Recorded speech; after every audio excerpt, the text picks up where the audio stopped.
I always thought Jenna and I had something unbreakable. 10 years together. No kids yet. By choice. We were both chasing dreams. Mine were quiet, rooted in writing freelance from home. Hers were big, loud, and ambitious. Jenna was a marketing executive climbing a seemingly endless ladder of success. I loved her fire, her drive, and her refusal to settle for anything less than extraordinary. I admired it, even when her job demanded long hours and frequent travel. But somewhere along the way, things shifted. Subtly at first, like the way a song's melody changes just before you notice. She was still affectionate, still said all the right things, but there was a distance I couldn't put my finger on. Fewer late-night talks, more rushed goodbyes. I told myself it was just stress, that her high-pressure job was taking its toll. It's what she said, after all, and why wouldn't I believe her? Then came her trips. They became longer, more frequent. She'd come back distracted, less interested in sharing stories from her travels. I chalked it up to exhaustion or preoccupation. But the way she began avoiding eye contact when I asked her about her meetings or her plans for the next trip, it was subtle but impossible to miss. The real shift happened on a Tuesday afternoon. Jenna was away in New York for what she said was a high-stakes client pitch. I had just finished up some work and was scrolling through social media when a notification popped up on my phone, a call from her. Oddly, it wasn't her usual number. When I answered, expecting her familiar tone, what I heard instead made my blood run cold. A man's voice. Deep, casual, and intimate. "Are you still in the city?" the voice asked. And then Jenna's response, light and flirtatious in a way I hadn't heard in years. "I'm not sure. Depends on how long you keep me waiting." My heart sank. I stayed on the line, my hand trembling as I listened to a conversation that left no room for doubt. The man's voice was teasing, possessive. Jenna's laughter was the kind she reserved for when she wanted to impress someone. Not me. Not anymore.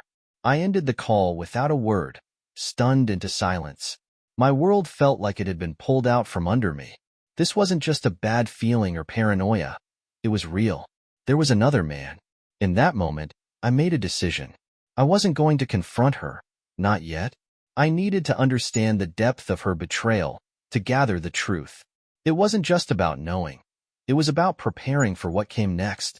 And, for the first time in years, I felt a fire ignite inside me. Something was about to change.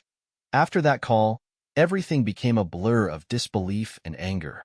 I spent hours replaying the conversation in my head, searching for any clue, any justification for what I had heard. It felt like my world had collapsed.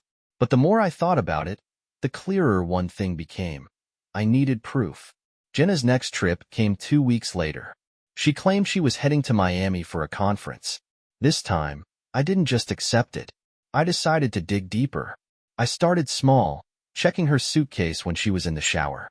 Her neatly packed clothes were what I expected: professional attire, shoes, toiletries.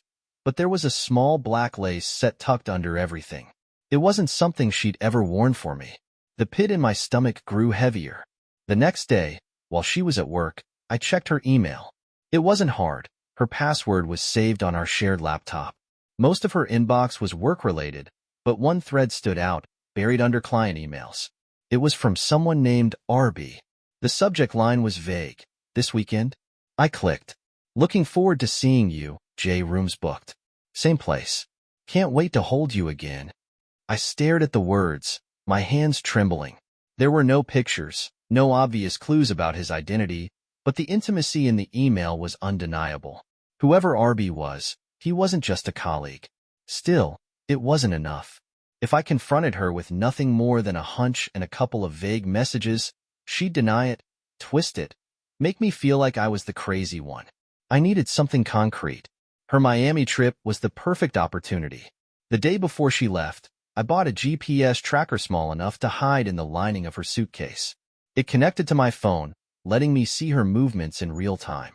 I also called our shared cell phone provider and added a location sharing feature to her account without her knowing.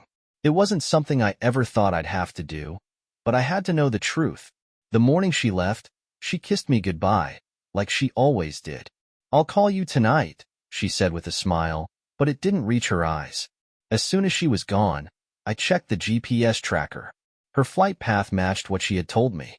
She landed in Miami, went straight to her hotel, and stayed there through the evening. But the next day, the tracker pinged her at an entirely different location, a luxury resort an hour outside of the city. I sat in disbelief as I watched the little on my screen move around the property, first to the spa, then to the pool. That evening, I got her usual text, tired after a long day of meetings.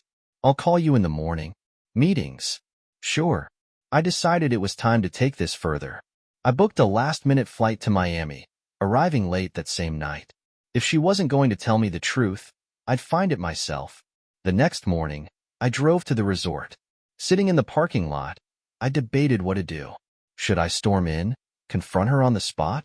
But what if I was wrong? What if this was all a misunderstanding? My doubts vanished when I saw her. She was standing on the balcony of a suite, laughing with a man in an expensive suit. He leaned in close, whispering something in her ear that made her blush. She touched his arm, the same way she used to touch mine when we were first dating. I snapped a few pictures from my car, my heart pounding. This wasn't just suspicion anymore. This was betrayal, right in front of me. But it wasn't enough. I needed to confront her, to make her admit what she had done. I waited for the man to leave the room. Then, with my pulse racing, I walked into the hotel lobby and asked for Jenna by name. When the concierge told me she was in room 206, I felt a mix of anger and dread. I rode the elevator up, my hands shaking. When I reached her door, I didn't knock.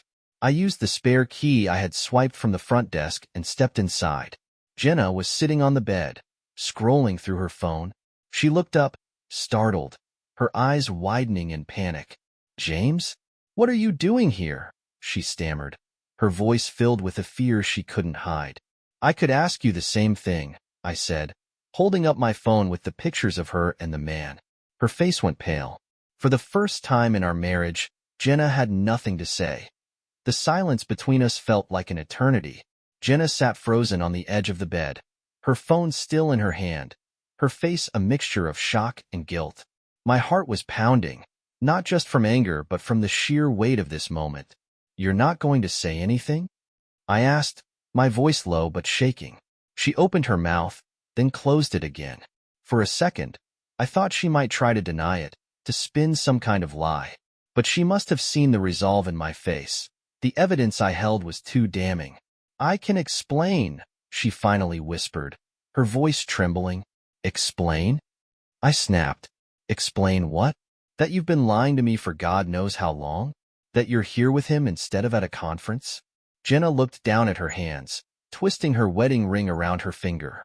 "It's not what you think," she said, but even she didn't sound convinced. I laughed bitterly. "Oh, really? Then what is it, Jenna? Because from where I'm standing, it looks pretty clear. You're cheating on me. With him." I gestured toward the balcony where I'd seen them earlier. She flinched, and for a moment, I thought she might cry.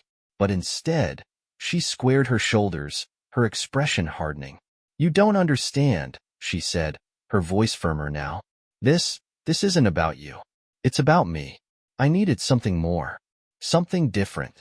I stared at her, disbelief coursing through me. "More? You needed more? After everything I've done for you, supporting your career, holding down the fort while you're gone, trusting you without question, you needed more?" "It's not that simple," she said, standing now.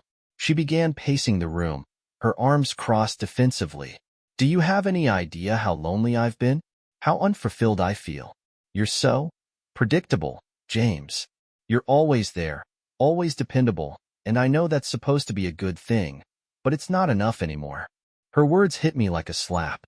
I wanted to scream, to shout that I wasn't the one who had broken our vows, that I wasn't the one who had sought comfort in someone else's arms. But instead, I just stood there, my hands clenched into fists at my sides. "You're blaming me for this?" I said, my voice barely above a whisper. Jenna stopped pacing and turned to face me, her eyes glistening. "I'm not blaming you. I'm just trying to be honest. I didn't mean for this to happen. It just did.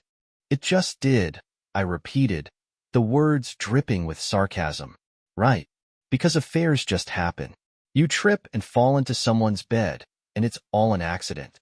She flinched again, but this time she didn't respond.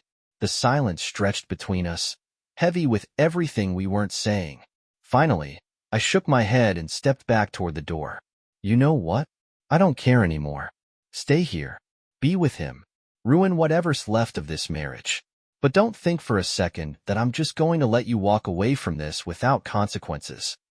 Jenna's eyes widened, and for the first time, I saw fear in her expression. "James, wait." But I was already out the door, the sound of it slamming shut echoing in the hallway behind me. As I walked back to my car, my mind was a whirlwind of emotions: anger, hurt, betrayal, and something else, something colder. I didn't just want answers anymore. I wanted justice, and I knew exactly where to start.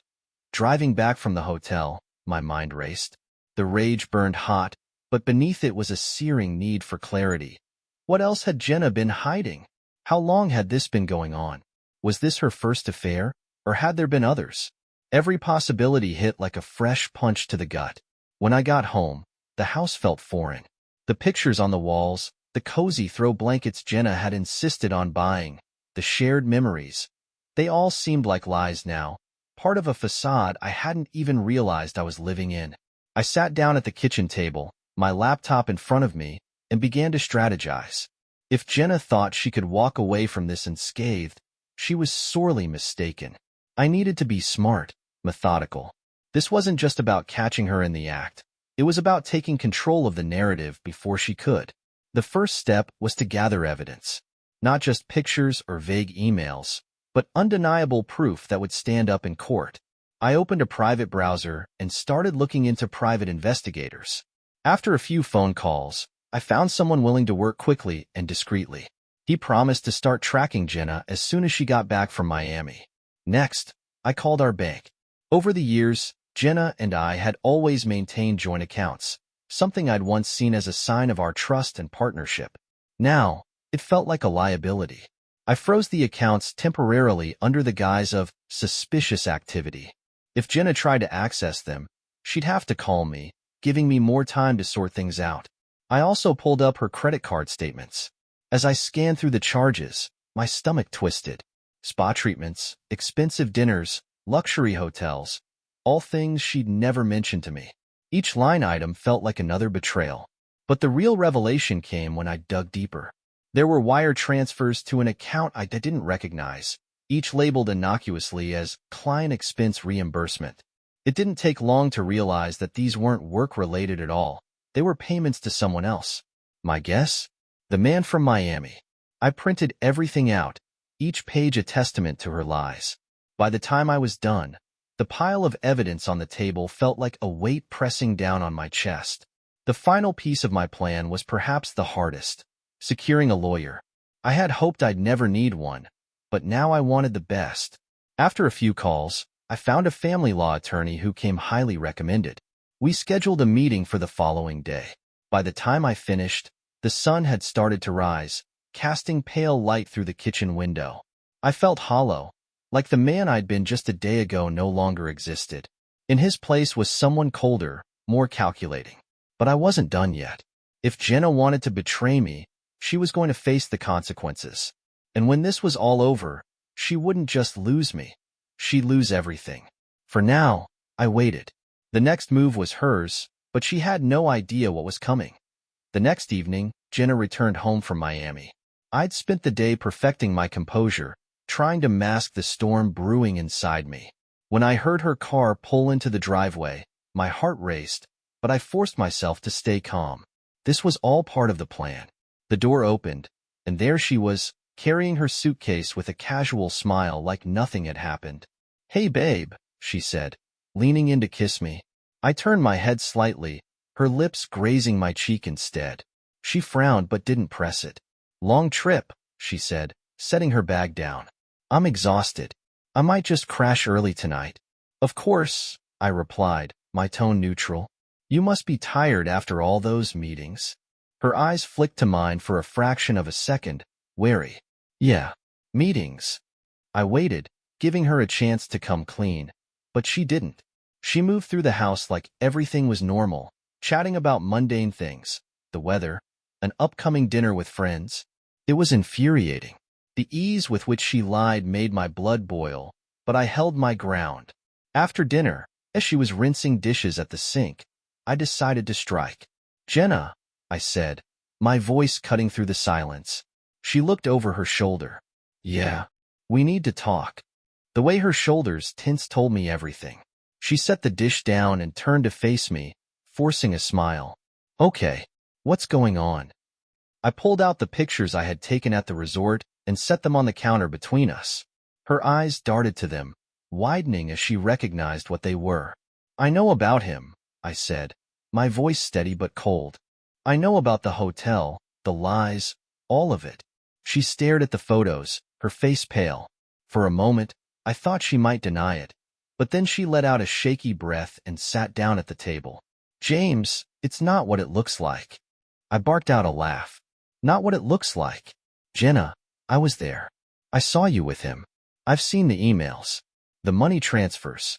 What exactly am I misunderstanding here?" Her hands trembled as she picked at the edge of a napkin. "I didn't mean for it to happen," she said, her voice barely above a whisper. It started as a work thing and then—" "Don't," I interrupted. "Don't insult me by pretending this was about work." She looked up at me then, her eyes filled with tears. "I'm sorry, James. I never wanted to hurt you." "Then why did you?" I demanded. "Why lie to me? Betray me? Throw away everything we've built for what? Him?" "I don't know," she said, tears spilling down her cheeks. "I was stupid, selfish. I don't even know why I did it." Her apology felt hollow, her tears meaningless. For years, I had trusted her, supported her dreams, built a life with her, and this was how she repaid me. "What happens now?" she asked, her voice small, as if she were the victim here. I stared at her, my jaw clenched. "That's up to you," I said finally. "You can pack a bag and leave tonight, or you can stay and fight me every step of the way. But make no mistake, Jenna, you've already lost me, and by the time this is over, you'll lose a lot more." Her face crumpled, but I didn't care. I had given her everything, and she had destroyed it. "James, please. Save it," I snapped. "You've said enough." I left her sitting at the table, retreating to the guest room for the night. As I closed the door behind me, I felt a strange sense of relief. The truth was out, and the pieces were finally falling into place. This was only the beginning. The next morning, I woke early, the weight of the confrontation still heavy on my chest. For a moment, I lay there staring at the ceiling, wondering how we had ended up here. Then the anger returned, sharp and unforgiving. Jenna had made her choice, and now it was my turn. When I walked into the kitchen, she was already there, sipping coffee. Her face was puffy from crying, and she looked up at me with an expression I could only describe as desperate. "James," she started, her voice thick with emotion. "Please, can we talk? I can't let it end like this." I poured myself a cup of coffee, ignoring her. Let her stew in her guilt. I wasn't ready to give her the satisfaction of a conversation. "James," she tried again, her tone pleading. "I know I messed up. I know I don't deserve your forgiveness, but we've been through so much together. Isn't there a part of you that wants to fix this?" That made me snap. I turned to her, my voice colder than I'd ever heard it. "Fix this? Jenna, do you even hear yourself? You didn't just mess up. You betrayed me, lied to me, made a fool out of me. You didn't think about fixing this when you were with him, did you?" She flinched, tears filling her eyes again. "I was stupid, James. I don't even know why I did it. It didn't mean anything. I don't want to lose you." "Didn't mean anything?" I repeated, incredulous. "Do you think that makes it better? Do you think that erases everything you've done?" She sobbed quietly into her hands, but I felt no sympathy. I had spent years building a life with her, trusting her implicitly, and she had destroyed it for what? A meaningless fling? "Here's what's going to happen," I said, my voice like steel. "You're going to pack your things and leave. Today. I don't care where you go, but you're not staying here. I'll have my lawyer contact you about the divorce." "Divorce?" she gasped, her face crumpling. "James, no. Please, we can work through this. I'll do whatever it takes. Counseling, therapy, anything. I shook my head. You should have thought about that before you slept with someone else. It's too late for second chances. For a moment, I thought she might argue, but then she sank back into her chair, defeated. I never thought you'd leave me, she whispered. That's the problem, Jenna, I said. You never thought about me at all. I left her sitting there, her sobs echoing through the house as I walked away. The rest of the day was a whirlwind of preparations. I met with my lawyer, providing him with all the evidence I'd gathered, emails, credit card statements, pictures. He assured me that with this much proof, Jenna wouldn't stand a chance in court. By the time I got home, her car was gone, and the house was eerily quiet. A note sat on the counter, her handwriting scrawled across the page. James, I know you hate me right now, and you have every right to. I'm sorry for what I did, for everything. I'm leaving like you asked, but please don't give up on us. If there's any part of you that still loves me, please let me know. I'll do whatever it takes to make this right. Jenna. I crumpled the note and threw it in the trash. Her words meant nothing to me now. As I stood in the empty kitchen, I realized how quiet the house was without her. It should have felt lonely, but instead, it felt like the first breath of freedom after being trapped for far too long. Jenna thought she could control how this ended, that her apologies could somehow erase the damage she'd done. But I wasn't done yet. This wasn't just about ending our marriage. This was about making sure she truly understood the cost of her betrayal. Over the next few days, I began setting my plan into motion. Jenna had left, just as I demanded, but I knew her well enough to anticipate her next moves. She wouldn't simply fade quietly into the background. No, Jenna thrived on control, and the thought of losing it would drive her to desperation. My first priority was the house. We had bought it together years ago, a symbol of the life we planned to build. Now, it was just a reminder of her betrayal. My lawyer assured me that, given the circumstances, I could likely keep it in the divorce settlement, but I wasn't taking any chances. I changed the locks, added new security cameras, and put everything of value, documents, sentimental items, anything she might try to claim, into a locked storage unit. Next, I turned my attention to our finances. Freezing our joint accounts had been a good first step, but I needed to go further. I transferred all my savings into a separate account under my name, leaving the minimum balance required to keep the joint accounts open. It wasn't malicious, it was practical. I wasn't about to let her siphon off what little was left for her own gain. But the real work began when I reached out to Jenna's employer. I discovered enough in her emails to piece together the extent of her affair, including her frequent misuse of company funds to cover her escapades. There were emails where she charged client expenses for spa treatments and luxury hotels that had nothing to do with work. I compiled all of it into a neat folder and sent it to her company's HR department anonymously. I didn't do it to be vindictive, at least, that's what I told myself. It was about accountability. Jenna had lied to me, to her coworkers, to her boss, and someone needed to know the truth.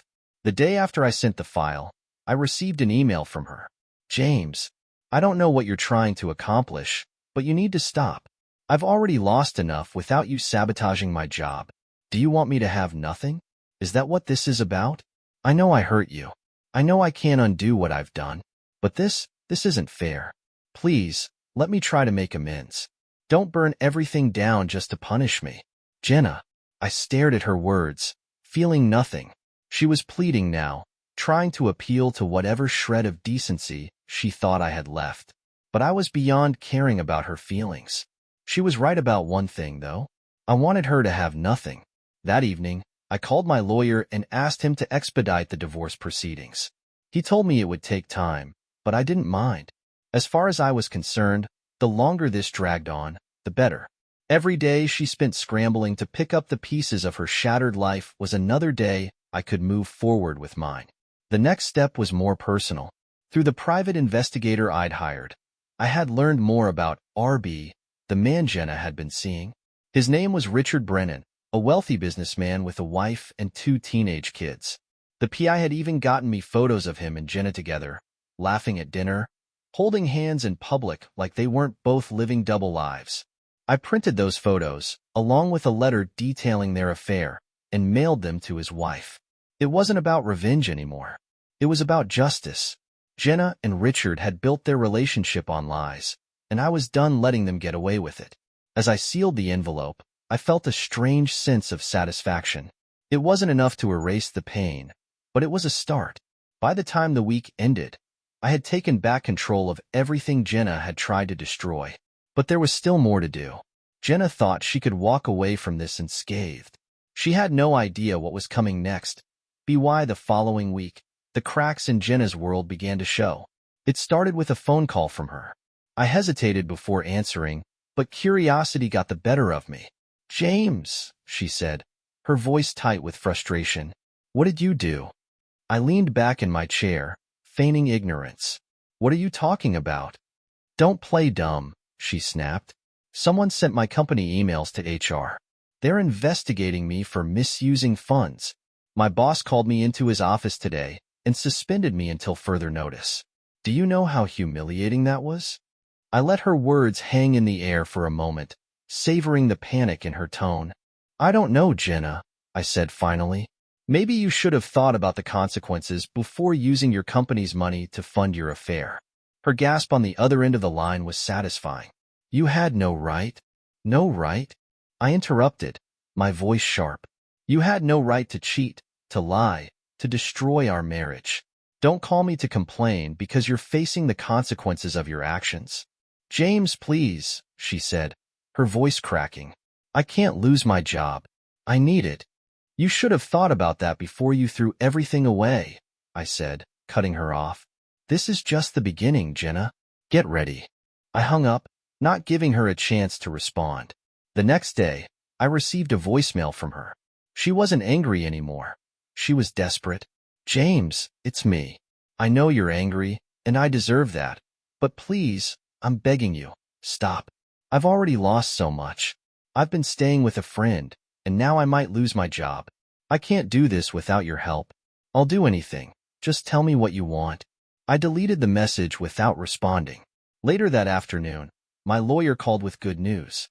The divorce proceedings were moving faster than expected, and given the evidence I'd provided, I had a strong case to keep the house and most of our assets. Jenna's actions had left her with little leverage, and I wasn't about to offer her any. But the real blow came when Richard Brennan's wife responded to the letter I had sent her. She called me directly, her voice trembling with both anger and gratitude. "Mr. Wilson," she began, "I don't know how to thank you for this. It's been clear something was off for months, but I never had proof. Now I do." I could hear the pain in her voice, and for a moment, I felt a pang of guilt. But then I remembered everything Jenna had done to me, and the feeling passed. "Mrs. Brennan," I said, "I know how hard this must be for you, but you deserve the truth." She let out a shaky breath. "Thank you. And don't worry, Richard won't get away with this. I'll make sure of it."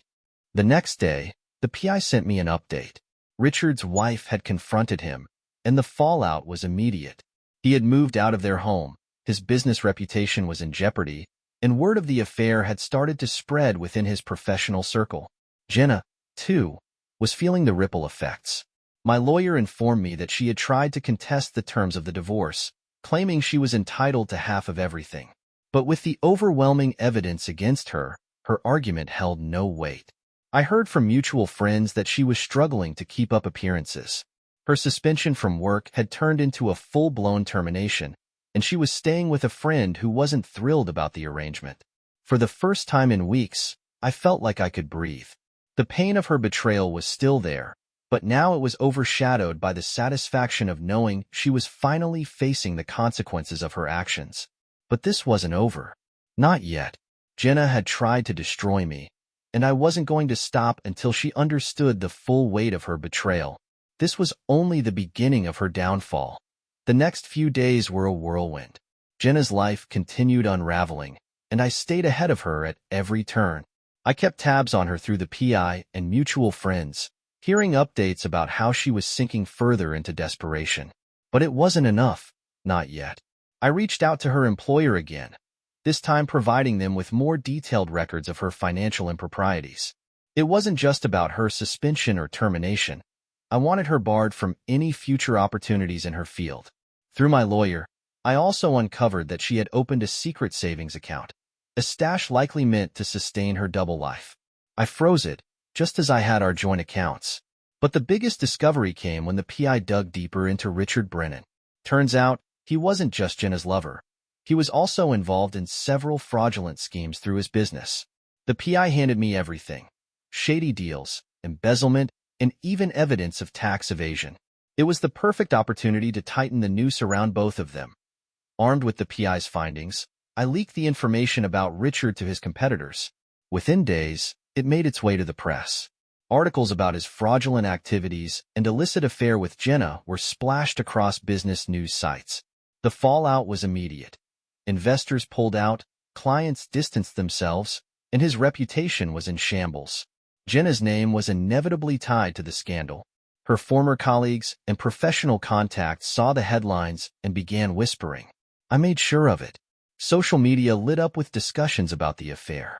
While I kept myself out of the spotlight, I let the narrative run its course. Jenna, who had always cared so much about appearances, was now the subject of public judgment. One evening, as I was leaving the lawyer's office, I ran into Jenna outside. She looked different, disheveled, tired, and far from the confident woman she once was. "James," she said, her voice soft, almost pleading. I didn't respond, walking past her toward my car. But she grabbed my arm, desperation in her eyes. "Please, just hear me out," she begged. "I know I've ruined everything, but I don't have anyone else to turn to." Her vulnerability caught me off guard, but I reminded myself of everything she'd done. "You made your choices, Jenna," I said coldly. "Now you have to live with them." Tears streamed down her face. "I don't know how to fix this." I stared at her, feeling nothing but a hollow satisfaction. "You don't fix this, Jenna. You move on, just like I am." I left her standing there, broken and defeated. With Jenna out of my life, I began to rebuild. I focused on my work, my friends, and the hobbies I'd neglected during our marriage. The house felt lighter without her presence, and for the first time in years, I felt at peace. I started going out more, reconnecting with old friends, and even dipping my toes into dating. It was strange at first, but liberating. Every step forward was a reminder that I had escaped the toxic cycle Jenna had trapped me in. The divorce was finalized a month later. As expected, I kept the house and most of our assets, leaving Jenna with little more than the clothes on her back. My lawyer ensured the terms were airtight, giving her no room to contest. The day the papers were signed, I received an email from Richard's wife. She thanked me again for exposing the affair and shared that she had filed for divorce as well. "I'm taking everything," she wrote. "He deserves nothing less." Knowing that Richard and Jenna were both paying the price for their betrayal brought me a sense of closure. Months passed, and Jenna faded from my life completely. I heard through mutual acquaintances that she was struggling to find work, bouncing from one friend's couch to another. Richard's business had collapsed entirely, and he was now facing legal action for his fraudulent activities. The two of them had tried to build something on lies, and now they were both paying for it. I didn't gloat, but I couldn't deny the satisfaction of knowing they were reaping what they'd sown. One evening, as I sat on the back porch of my house, sipping a beer and watching the sunset, I felt a sense of peace I hadn't known in years. The anger, the pain, the betrayal. It was all behind me now. Jenna's betrayal had shattered me, but it had also taught me my worth. I had learned to stand up for myself, to take control of my life, and to demand better. As the sun dipped below the horizon, I thought about the future. It was mine to shape now, free from the shadows of the past. Jenna had tried to destroy me, but in the end, I had come out stronger. And that was the ultimate revenge.